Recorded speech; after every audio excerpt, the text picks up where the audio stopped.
Social media से लेकर जो आपको जितना आप सोशल मीडिया पे एक्टिव रहती हैं, इन्वॉल्व रहती हैं, कभी किसी ऑफिसर ने या आपके कलीग्स ने उन्होंने भी कुछ आपको तंज कसे हैं? या मेरा शुरू से ये रहा है कि मैं पॉजिटिव चीज़ों की तरफ अपना ध्यान लगाती हूँ। अगर 10 लोग कुछ नेगेटिव लिख भी रहे हैं तो मेरा ध्यान उन 50 लोगों पे जाता है जो शाबाशियाँ दे रहे होते हैं। शाबाशी इन द सेंस उनको लगता है कि वो मुझ में अपनी बेटी ढूंढते हैं। एक आयरनी ये है कि bureaucracy was meant to be behind the curtains. Bureaucracy was never be, it was never meant to be the focus. लेकिन अब समय चेंज हो गया है और हम कोई वैसे खास काम नहीं कर रहे हैं। जिस चीज़ की हम लोगों को सैलरी क्रेडिट होती है हम वही काम कर रहे हैं। फ़र्क सिर्फ इतना है कि हम उस काम को लोगों को दिखाते हैं। मेरा ऐसा पर्सनली मानना है कि इससे ट्रांसपेरेंसी रहती है। अगर आज मैं कहीं गई और मैंने वो काम किया और लोगों को दिखाया तो वहाँ के लोगों को ये आश्वासन होना चाहिए कि आज मैडम हमारे बीच आई थी, उन्होंने हमारा ये काम किया है। और transparency and accountability goes hand in bureaucracy. I stand by that. आप महिला सशक्तिकरण पर बोलती हैं, आप बेटी बचाओ पर बोलती हैं, सनातन पर भी आपने अब बोलना शुरू कर दिया है, धर्म के ऊपर भी आप बोलती हैं और सबसे ज्यादा मैंने देखा है कि आप अपनी कम्युनिटी पर भी काफी बोलती हैं। तो अब स्पेसिफिक किस चीज पे टारगेट रखना चाह रही हैं अपनी पोस्ट? कोई टारगेट नहीं है। इंसान देखिए, एक होता है कि आप यूं ही बोलते हैं, एक होता है आपने एक्सपीरियंस गेन किया और आप तब बोलते हैं। और क्यों एक औरत का सशक्त होना ज़रूरी है, फाइनेंशियली इंडिपेंडेंट होना ज़रूरी है, मेंटली इंडिपेंडेंट होना ज़रूरी है, ये मैंने लाइफ में एक डेमो देखा है। बता दें कि किस तरह से तैयारी करनी है और उनके लिए भी बता दें कि जिन्होंने HAS वगैरह कैसे क्वालिफाई करेंगे। Y HAS? IAS के लिए अगर बच्चा तैयारी करे तो HAS तो हो ही जाता है, ऐसा बोलते हैं। There is a saying that if you aim for the moon, you might land upon the stars. And ये मेरे साथ हुआ है। मैंने जो तैयारी शुरू करी थी वो सिविल सर्विसेज की तैयारी थी और मेरा ऐसा व्यक्तिगत तौर पे मानना है कि हर बच्चे को ना एक बार सिविल सर्विसेज की तैयारी करनी चाहिए। उन्होंने अगर अपनी बेटी में को ओशिन शर्मा बनाना है तो उनमें क्या खूबियां, क्या इन्फ्यूज करना चाहिए बच्चों? मैं पेरेंट्स को यही बोलूँगी कि आप अपनी बच्चियों को सिर्फ पढ़ाएं ना, उस पढ़ाई को एक अच्छी सिक्योर्ड जॉब के रूप में भी सिक्योर करना सुनिश्चित करें। द न्यूज़ रडार में आप सभी का स्वागत है। मैं हूं मुनीश सूद और आज हमारे साथ मौजूद है 2019 बैच की एक HAS ऑफिसर। ये असिस्टेंट कमिश्नर रेवेन्यू है और साथ में संधोल में तहसीलदार के पद पे नियुक्त है। हम शुरुआत करना चाहेंगे आपका इससे कि सबसे पहले से आगे बढ़ें, आप हमें बताएं कि आपकी प्रारंभिक लाइफ कैसी रही, स्कूल लाइफ कैसी रही और कैसे आप HAS में आई? मैं HAS में आने का तो कभी भी नहीं सोचा था बचपन से। मैं शिमला में पैदा हुई और हम 3 भाई बहन हैं और मदर की जॉब की वजह से हम लोग शिमला में ही रहे और जब तक मेरी 12th नहीं होगी मैं शिमला में ही थी। उसके बाद मदर की ट्रांसफ़र की वजह से हम लोग धर्मशाला थे और पिताजी धर्मशाला में घर बना रहे थे क्योंकि वो दादा दादी को भी देख रहे थे। तो इस तरीके से फिर मेरा कॉलेज वहाँ हुआ एंड कॉलेज मैंने फिनिश फिर RKMB शिमला से किया। इनिशियली मैंने उसको शुरू गवर्नमेंट डिग्री कॉलेज धर्मशाला से किया था और आफ्टर दैट PG के लिए मैं पंजाब यूनिवर्सिटी कैंपस चंडीगढ़ गई और वहाँ से मास्टर्स इन केमिस्ट्री ऑनर्स किया। उसके बाद मुझे लगा कि मेरा रुझान जो था वो एडमिनिस्ट्रेटिव सर्विसेज की तरफ गया क्योंकि मम्मी पापा दोनों इसी प्रोफेशन में हैं और उनको मैंने सरकार एज अ इंस्टीट्यूशन के लिए जो एक रिस्पेक्ट मैंने देखी है वो मुझे उन दोनों के उसमें दिखाई देती है और मैं भी इस तरफ जो है वो खींची चली गई। मोटिवेट आप अपने पेरेंट्स से हुई, आपको कोई मोटिवेट और नहीं मिला? किसी और ने आपको मोटिवेट नहीं किया? मेरे मतलब आजकल जिस तरीके से ऑफिसर्स स्कूल्स में जाते हैं, कॉलेजेस में जाते हैं, हमारे समय में मैंने कोई ऑफिसर नहीं देखा अपने कॉलेज या स्कूल में आते हुए।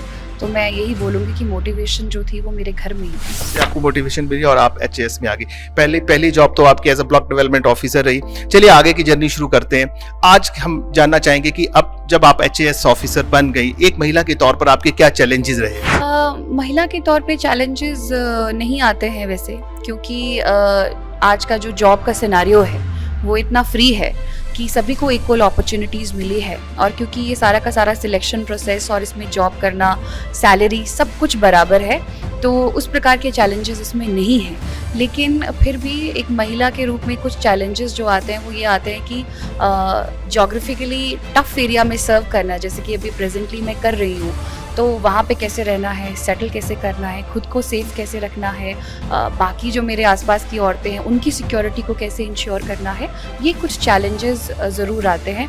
और मेल काउंटर पार्ट्स के साथ हमें किस तरीके से सिचुएशन को डील करना है, ये जो लोगों की बात सुनना और एक डिस्टेंस भी बनाना, क्योंकि ऑफिसर्स भी हैं, वो मैनेज करना जो है वो मैं सीख रही हूँ। आप जब से लाइमलाइट में हैं या एचए ऑफिसर आप आई हैं, तब से आप लोगों को इन्फ्लुएंस करते हैं। अभी तो हम हाल ही में अगर आपका सोशल मीडिया का पेज है, अगर हम आपका देखें तो आप एक काफ़ी बड़ी इन्फ्लुएंसर हैं, आपके काफ़ी फैन फॉलोइंग आपकी बहुत ज़्यादा है and you are very bold in every aspect. हम देखते हैं जिस तरीके के आप कोई भी अगर आपने इन्फॉर्मेशन शेयर करनी है तो आप घबराती नहीं हैं। हमें पेज खोलते देखते हैं ओशिन शर्मा, तो ocean Sharma can share anything she feels like, वो एक जिंदा दिल एक लड़की लगती है और उससे लोग इंस्पायर हो रहे हैं। हम देख रहे हैं स्पेशली जो यूथ है वो आपके जो पोस्ट हैं उनसे काफ़ी इंस्पायर्ड रहता है, क्योंकि आपकी पोस्ट ऐसा नहीं है कि you only post very bold statements और बोल्ड फोटोग्राफ्स, आप सब कुछ ही पोस्ट करती हैं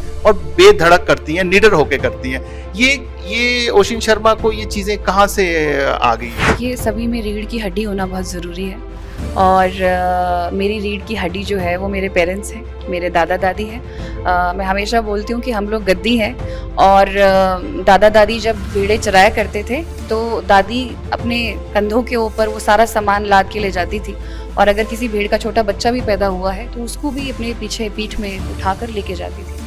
आप देख लीजिए इतने सामान के साथ इतना डिस्टेंस ट्रैवल करना, वो मुझे लगता है जो करेज होता है ये along the generation, along the जो लीनिएज है वो आपको मिलता ही मिलता है। तो मैं धन्यवाद करती हूँ अपने पूर्वजों का, अपने पेरेंट्स का, कि उनसे मुझे ये चीज़ आई है, और आप लोगों का भी सोशल मीडिया प्लेटफॉर्म का जो ये चीज़ें कर रहे हैं, क्योंकि आज के समय में सबसे बड़ी ताकत कोई है तो ये है कि if you can influence somebody's thoughts and processes.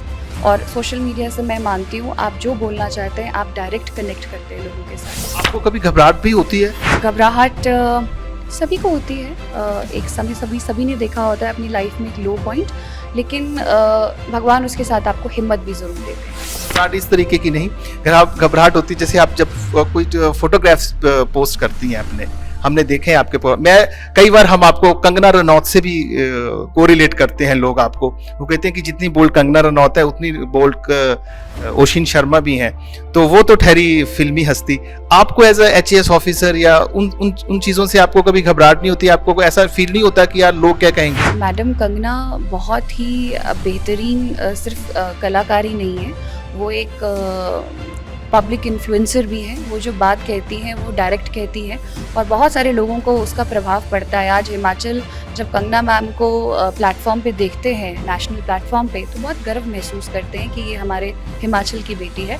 और अगर जैसा कि आप कह रहे हैं कि मैडम के साथ मेरा इस तरीके से कनेक्शन बताया जाता है, तो ये मेरे लिए तो मैं मानती हूँ सौभाग्य की बात है। हर लड़की को वही बोलना चाहिए जो वो महसूस करती है बिना डर के। एक बात बताइए, टू बी वेरी फ्रैंक, आप देखिए आपको काफ़ी लोग सुन रहे हैं और आप तो हैं भी बड़ी बोल्ड ऑफिसर, आपको इन चीज़ जो आप सोशल मीडिया से लेकर जो आपको जितना आप सोशल मीडिया पे एक्टिव रहती हैं, इन्वॉल्व रहती हैं, कभी किसी ऑफिसर ने या आपके कलीग्स ने उन्होंने भी कुछ आपको तंज कसे हैं या कुछ आपको लो फील करवाया, या कोई होता है ना कि यार क्या आप पूरा दिन सोशल मीडिया पर रहती है, इस तरह के फोटो डाल दिए, वो फोटो डाल दिए, होता है इस तरह? एक्चुअली क्या है, देखिए जब हम पोस्ट करते हैं तो भगवान की रहमत से कमेंट्स इतने होते हैं कि सारे कमेंट्स पढ़ने का भी समय नहीं होता है। और मेरा शुरू से ये रहा है कि मैं पॉजिटिव चीज़ों की तरफ अपना ध्यान लगाती हूँ।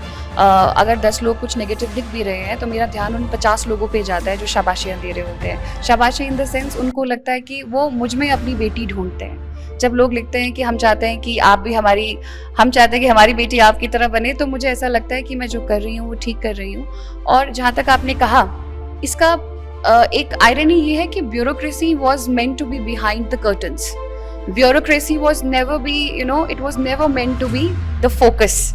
लेकिन अब समय चेंज हो गया है और हम कोई वैसे खास काम नहीं कर रहे हैं। जिस चीज़ की हम लोगों को सैलरी क्रेडिट होती है हम वही काम कर रहे हैं। फ़र्क सिर्फ इतना है कि हम उस काम को लोगों को दिखाते हैं मेरा ऐसा पर्सनली मानना है कि इससे ट्रांसपेरेंसी रहती है। अगर आज मैं कहीं गई और मैंने वो काम किया और लोगों को दिखाया, तो वहाँ के लोगों को ये आश्वासन होना चाहिए कि आज मैडम हमारे बीच आई थी, उन्होंने हमारा ये काम किया है। और transparency and accountability goes hand in bureaucracy.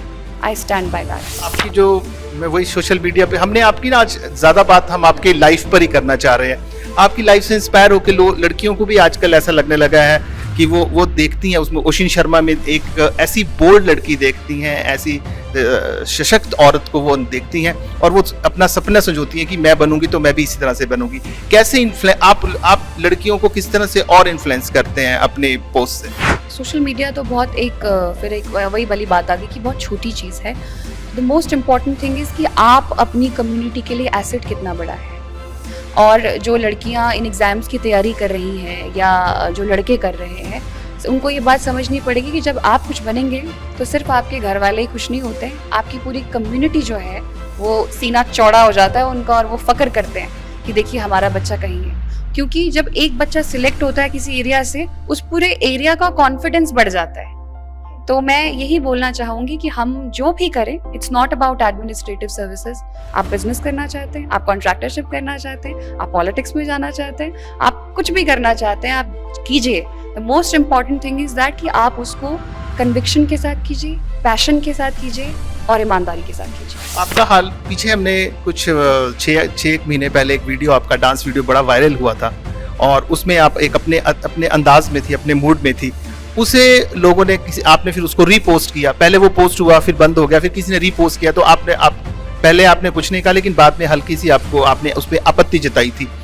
उसे आप कैसे देखते हैं कि लोग आजकल पर्सनल और ऑफिशियल लाइफ को लोग इकट्ठे होकर देखने शुरू कर दिया है, तो इसे आप कैसा देखती हैं? मैं इस बात की पूरी जिम्मेदारी लेती हूँ कि जब हम कुछ पोस्ट करते हैं और हम अपने पर्सनल पिक्चर्स भी पोस्ट कर रहे हैं, एज इन हम अपने घर वालों के साथ पिक्चर्स पोस्ट कर रहे हैं, हम कहीं घूमने गए, हमने वहाँ की पिक्चर्स पोस्ट की। And I am a nature lover, मैं बहुत पिक्चर्स पोस्ट करती हूँ नेचर के साथ। तो मैं मानती हूँ कि वहाँ पे कहीं ना कहीं लोग कमेंट भी करेंगे, वो अच्छा भी कमेंट करेंगे, नेगेटिव भी करेंगे।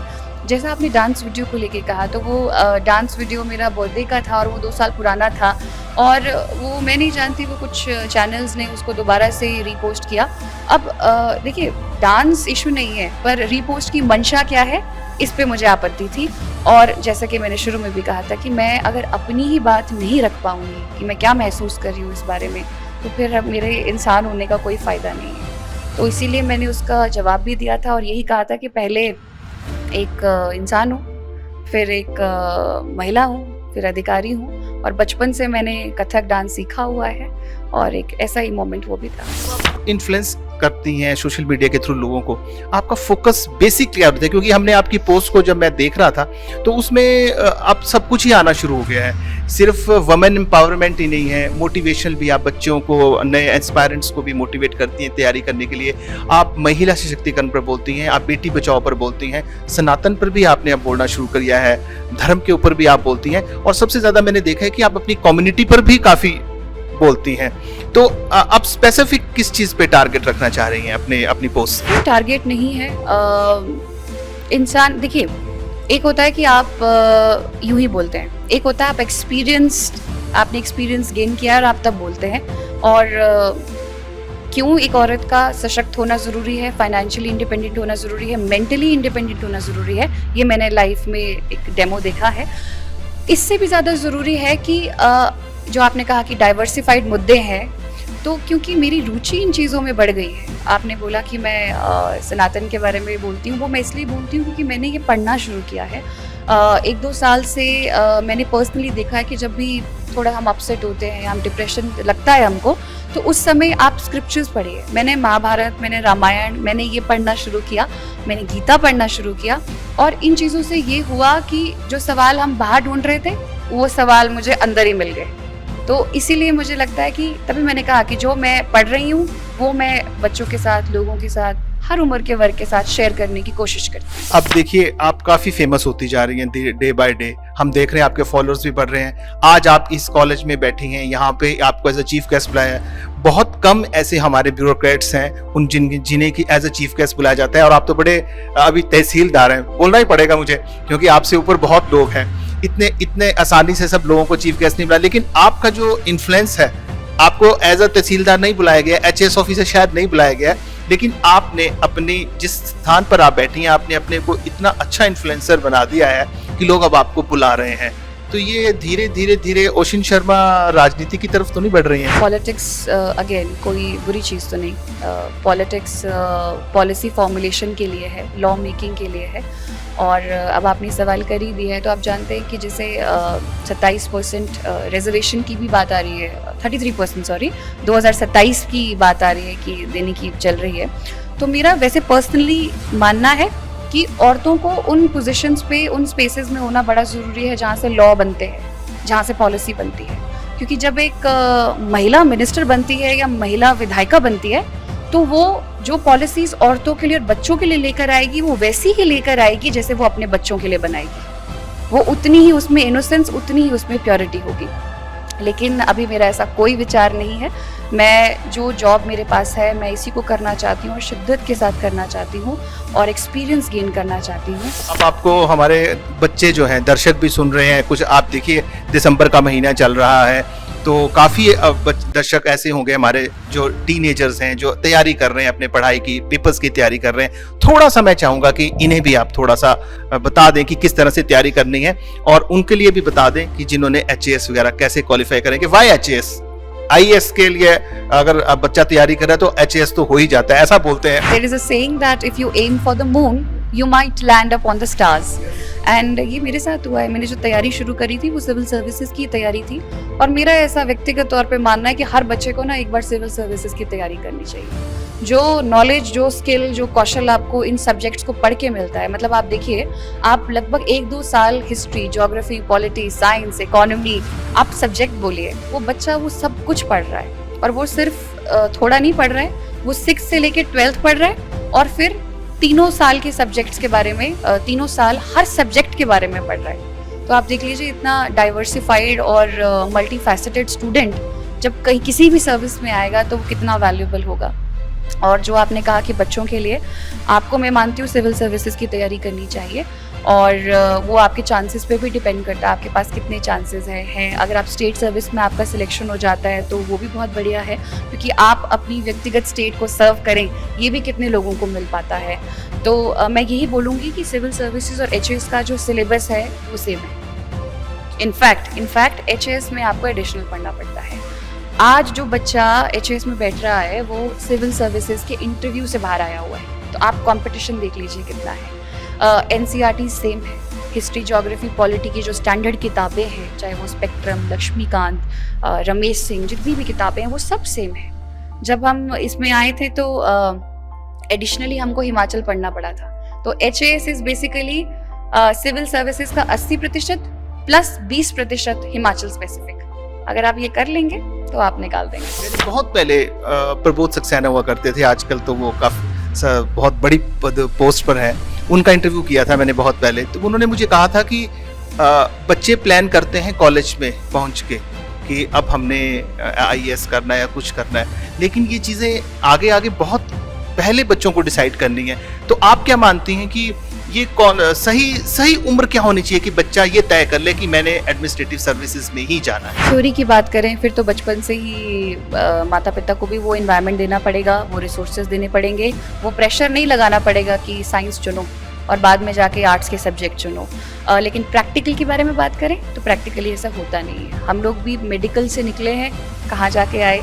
बहुत सारे बच्चे हैं जो ह्यूमैनिटीज़ रखना चाहते थे, लेकिन क्योंकि एक धारणा है कि आर्ट्स का बच्चा नालायक है, मेडिकल नॉन मेडिकल का बच्चा बहुत होशियार है, कॉमर्स का बच्चा बहुत होशियार है, तो ज़बरदस्ती माता पिता वो सब्जेक्ट बच्चों को रखवाते हैं।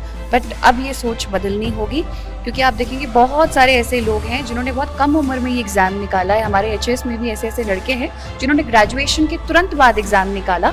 तो मैं मानती हूँ वो तभी पॉसिबल है जब पेरेंट्स राइट डायरेक्ट करेंगे, मेंटर्स गाइड करेंगे और बच्चे का भी विजन क्लियर हो कि मैंने ग्रेजुएशन खत्म होते ही इस पेपर को निकालना है। शुरुआती उम्र किससे, 8वीं 9वीं कब से? शुरुआती तो अब पैशन की तो वैसे कोई उम्र नहीं होती। अगर बच्चे ने अभी, जैसे आप देखेंगे जहाँ पे हम हैं तो इनका छोटा सा बच्चा है कार्तिकेय, तो मैंने उससे सुबह ही पूछ लिया था कि तुम क्या बनना चाहते हो बड़े होके। उसने कहा मैं आईपीएस ऑफिसर बनना चाहता हूँ।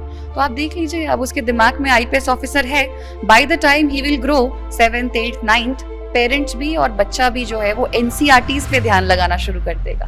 तो इसकी कोई उम्र नहीं है, हमने 25 साल में शुरू किया है, तो जितना जल्दी शुरू करेंगे बेहतर है। कुछ बेटियां आपको देख रही हैं, लड़कियां आपको देख रही हैं, काफी लोग बड़े करीब से इस इंटरव्यू को देख रहे हैं। उन्हें बताइए कि उन्होंने अगर अपनी बेटी में को ओशिन शर्मा बनाना है तो उनमें क्या खूबियां, क्या इन्फ्यूज करना चाहिए बच्चों को? 1-2 लाइनें मैंने पढ़ी थी, वो ये थी कि लड़की जब बड़ी होती है तो उसके सामने दीवार खड़ी होती है।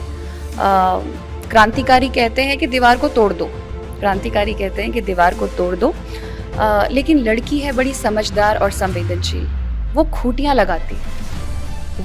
लगाती है दीवारों पर और धीरे से एक दिन अपना पाँव धरकर दूसरी ओर पहुंच जाती है। मैं पेरेंट्स को यही बोलूँगी कि आप अपनी बच्चियों को सिर्फ पढ़ाएं ना, उस पढ़ाई को एक अच्छी सिक्योर्ड जॉब के रूप में भी सिक्योर करना सुनिश्चित करें। आज इस कॉलेज में भी हमारे बहुत सारी बीएड के बच्चे हैं जो बीएड कर लेंगे, बट अगर वही बीएड की लड़कियां घर पे बैठ जाती हैं तो इस इतनी सारी मुशक्क़त का फ़ायदा क्या हुआ, पेरेंट्स के रिसोर्सेज का क्या फ़ायदा हुआ। और आज इतनी महंगाई का समय है, महिला और पुरुष को कंधे से कंधा मिलाकर साथ चलना होगा। मैं एग्जांपल यही दे रही थी, आप कॉलेज को देख लीजिए तो यहाँ गौरव जी हैं और गौरव जी के साथ उनकी जो मिसेज है वो प्रिंसिपल है। दोनों मिलकर एक सोसाइटी को एग्जाम्पल दे रहे हैं कि हम लोग बेहतर कैसे कर सकते हैं। So as I said that behind every successful man there is a woman, right? But there is a saying that behind every successful woman there is always a progressive man, always progressive. तो पुरुषों को चाहिए कि वो progressive man बने एक महिला की जिंदगी में। Make sure to press like and drop a comment. Please don't forget to subscribe to the News Radar.